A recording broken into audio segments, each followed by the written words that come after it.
Hi everyone, मेरा नाम है जोगिंदर और आज एक नई वीडियो में आपका स्वागत है। आज मैं बात करने वाला हूँ केदारकंठा ट्रैक के बारे में कि कैसे आप प्लान कर सकते हो, क्या क्या उसकी आइटनरी रहती है, कहाँ कैसे आपको पहुंचना होता है और कैसा आपका एक्सपीरियंस रहने वाला हो। इन सब के बारे में डिटेल में आज इस वीडियो में बात करने वाला हूँ। तो चलिए शुरू करते हैं।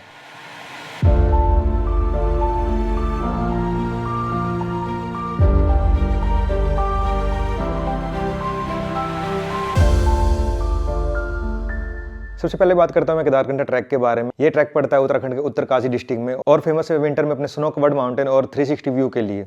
अगर मैं बात करूँ ये ट्रैक शुरू करने के लिए आपको इसके लिए पहुंचना पड़ता है सांकरी विलेज में, जो कि इसका बेस कैंप, और वहां से आपका ये ट्रैक शुरू होता है और 12,500 फीट की ऊंचाई पर पहुंचकर और आप एक्सपीरियंस कर सकते हैं हरकिदुन वैली, यमुनोत्री, गंगोत्री माउंटेन और रूपिन वैली का भी।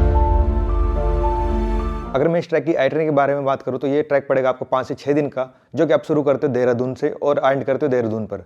तो आप इंडिया के किसी भी कोने में हो तो आपको सबसे पहले पहुंचना होता है देहरादून। या तो आप ट्रेन पकड़कर पहुंच सकते हैं या फिर आप फ्लाइट लेकर पहुंच सकते हो। और अगर बेस्ट तरीके की बात करूं तो आपको दिल्ली से 200 से 250 रुपये में बस मिल जाती है देहरादून के लिए।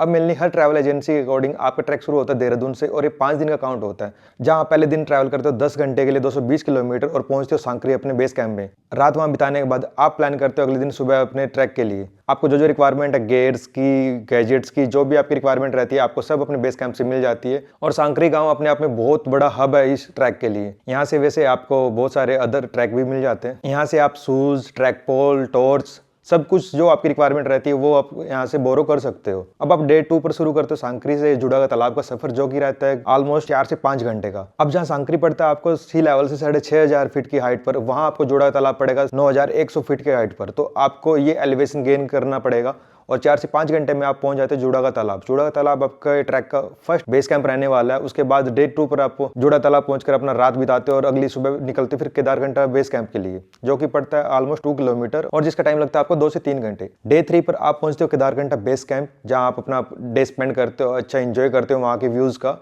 और अगर आप लकी रहे तो आपको स्नोफॉल भी मिल जाता है, जैसे कि मेरे केस में मेरे को बहुत बढ़िया स्नोफॉल मिला था और मैं 2 दिन बड़ा काफी क्रेजी एक्सपीरियंस करके आया हूँ अपने ट्रैक। अब डे 3 पर आप अपने केदारकंठा बेस कैंप पे अपना टाइम बिताते हो, अपने इवनिंग एंजॉय करते हो। आप वहाँ आपको गर्मा गर्म खाना दिया जाता है और वहाँ आप अपने आप को प्रिपेयर करते हो अगली रात सुबह जल्दी निकलने के लिए। तो डे 4 यानी कि जो आप केदारकंठा पीक का समिट का डे रहता है, आप उस रात निकलते हो रात के 2 बजे और सुबह सनराइज देखते हो केदारकंठा पीक पर पहुंच के, जिसकी हाइट पड़ती है 12,500 फीट। अब अगर आप चाहो तो डे 4 पर केदारकंठा पीक से सेम रूट पकड़कर जुड़ा तालाब होते हुए वापस नीचे सांकरी पहुंच सकते हो। और अगर आप चाहो तो केदारकंठा पीक से नए रूट पकड़कर आप हर गांव से होते हुए पहुंच सकते हो सांकरी, जो कि आपका नया रूट रहता है। तो ये तो होगी आपकी आइटनरी पूरे ट्रैक के बारे में। अगर मैं बात करूँ आपको खुद से करना चाहिए फिर नहीं करना चाहिए, तो मेरे दोस्त ये ट्रैक पड़ता है 4 से 5 दिन का। चाहो तो आप इसको 2 से 3 दिन जो सांकरी टू सांकरी रहता है आपको 3 दिन की बजाय उसको 2 दिन में खत्म कर सकते हो। बट मैं एडवाइस करूंगा किसी न किसी ट्रैवल एजेंसी के साथ जो एक्सपीरियंस गाइड है उनके साथ ही कवर करो, क्योंकि अगर बाई चांस आप राह भटक गया फिर स्नोफॉल ज्यादा हो गया तो वही लोग हैं जो आपको गाइड कर सकते हैं कि किस रास्ते में किस तरह से चलना और क्या आपको हेल्पफुल होने वाला है। अगर मेरे केस में बात करूं तो भाई मैं बहुत लकी रहा था। 2 दिन इतना स्नोफॉल हुआ था कि मुझे कोई उम्मीद नहीं थी मैं ट्रैक कंप्लीट कर भी पाऊंगा या नहीं। बट जिस दिन मेरा पीक सबमिशन का दिन था उस दिन स्नोफॉल भी रुका और क्लियर वेदर की वजह से मैं अपना पीक भी सबमिट कर पाया। अभी ये तो होगी आइटनरी के बारे में। अगर मैं बात करूँ इसकी प्रिपरेशन और प्लानिंग के बारे में तो दोस्त मैं बता दूं कि इसका बेस्ट टाइम रहता है दिसंबर से लेकर अप्रैल तक। आप वहाँ पे स्नो कवर्ड माउंटेन्स देख सकते हो और लकी रहे तो मेरी तरह स्नोफॉल भी इंजॉय कर सकते हो। अगर मैं बात करूँ गियर्स और इक्विपमेंट की तो दोस्त जितना लाइट वेट अपने बैग को रखोगे आप उतना इंजॉय कर पाओगे, आपको उतना ईजी रहेगा ट्रैक में चढ़ना। तो आपको एक ट्रैक पोल, ट्रैकिंग शूज, हेड टॉर्च, ये बहुत जरूरी सामान है जो आपके पास होना चाहिए। इसके अलावा आप स्नैक्स रख सकते हो क्योंकि बीच में शॉप्स आएंगी जहाँ से आप रेगुलर कंटिन्यू अपने ट्रैकिंग के दौरान सामान खरीद सकते हो खाने पीने का, बट वो बहुत कॉस्टली पड़ने वाला। तो एडवाइस करूंगा आप नीचे से ही थोड़ा थोड़ा कैरी करके चले। और एक रिक्वेस्ट करूंगा कि जितना भी आप रैपर या जितना भी वेस्ट मटेरियल होगा वो अपने सारा बैग में पैक करके वापस लेकर आए। अब अगर मैं बात करूं कपड़ों की तो भाई एक थर्मल, एक विंड चीटर जैकेट, एक रेन कवर यानी कि पोंचो जिसको आप बोल सकते हो, ये तो बहुत जरूरी चीजें हैं। उसके अलावा आप एक्स्ट्रा सॉक्स 3 या 4 पेयर ऑफ सॉक्स रखना है। अब गैजेट्स में बात करूं तो अगर आप सोलो ट्रैवल करें तो भाई एक ट्राइपॉड, एक पावर बैंक, ये दोनों आपके लिए बहुत जरूरी चीजें रहेंगी। अब अगर मेडिसिन की बात करूं तो भाई आपको मैं हेडेक, फीवर, डायरिया, इन सब चीजों की बहुत नीड हो सकती है। रास्ते में आपको प्रॉब्लम्स आ सकती हैं तो ये मेडिसिन रखना मस्ट है। और मैं एडवाइस करूंगा भाई इलेक्ट्रॉल पाउच भी आप रख लीजिए।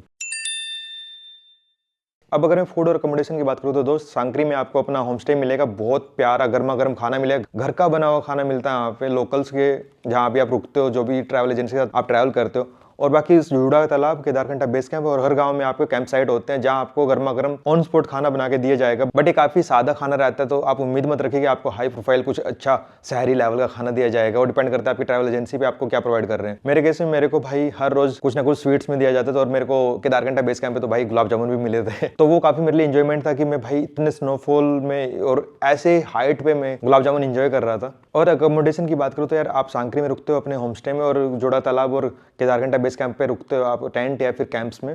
वेदर आपको डिपेंड करता है कि कैसे मिल सकता है। जैसे मेरे केस में स्नोफॉल हुआ था, तो आपके केस में हो सकता है कि वो बिल्कुल ड्राई मिले, तो गारंटेड नहीं होता कि आपको कैसे एक्सपीरियंस होने वाला है, वो डिपेंड करता है आपके वेदर पर। तो ऐसा कुछ हमारा रहता है ट्रैक पे पूरा एक्सपीरियंस कि हमें क्या क्या हमारी रिक्वायरमेंट है, क्या क्या हमें ध्यान रखना चाहिए ट्रैक करते हुए, या फिर लोकल कल्चर की कितनी रिस्पेक्ट। अगर आप किसी के साथ ही फोटो या वीडियोज रिकॉर्ड करना चाहते हो, मैं एडवाइस करूंगा आप पहले परमिशन ले, उसके बाद ही ऐसा कुछ करिए, क्योंकि कई बार होता है कि लोग ऑफेंसिव हो जाते हैं। तो एडवाइस करूंगा आप पहले किसी से परमिशन ले, उसके बाद ही उनके साथ फोटोज लें। और अगर बात करूँ मैं दिल्ली से देहरादून या फिर आप इंडिया के किसी पार्ट में वहाँ से देहरादून पहुँचने के एक्सपीरियंस के लेकर, तो आराम से आप ट्रेन से पहुँच सकते हो, बसेस से पहुँच सकते हो, फ्लाइट से पहुँच सकते हो, कोई भी हेडेक नहीं होता।